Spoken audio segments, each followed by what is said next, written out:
Obama administration, after releasing 6 Gitmo detainees to Uruguay last December, the U.S. said they had not taken part in any terrorist attacks against the United States. They were not a threat.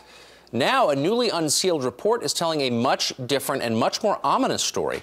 It turns out those men were high-risk detainees. They were dangerous. They had plotted against the United States. So the question is the White House jeopardizing national security so the president can make good on his campaign promise to shut down the prison at Guantanamo Bay?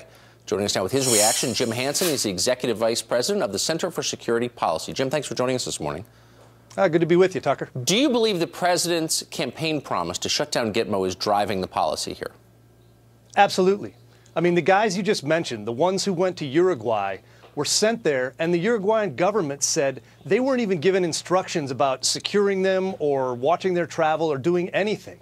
And then all of a sudden, we're told that now these guys had prior knowledge of 9/11. One of them was an al-Qaeda bomb trainer.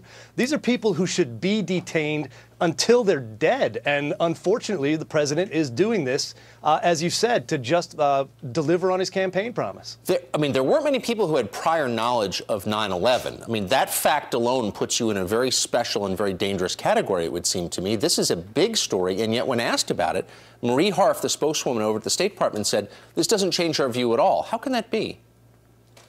Well, because they don't care about the security as much as they care about the optics. They promised to close Gitmo because it is a hot-button issue for the left, and they're turning these guys loose. If you look at the guys they released in the trade for Bergdahl, that was 5 of the Taliban's cabinet.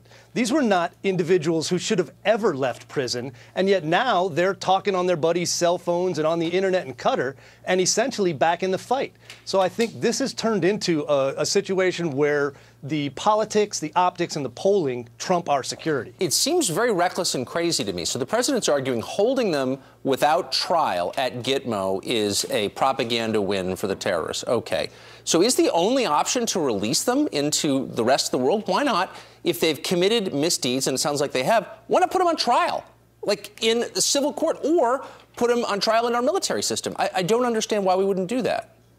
We should have done military commissions, and this should have happened a lot earlier, even during the Bush administration.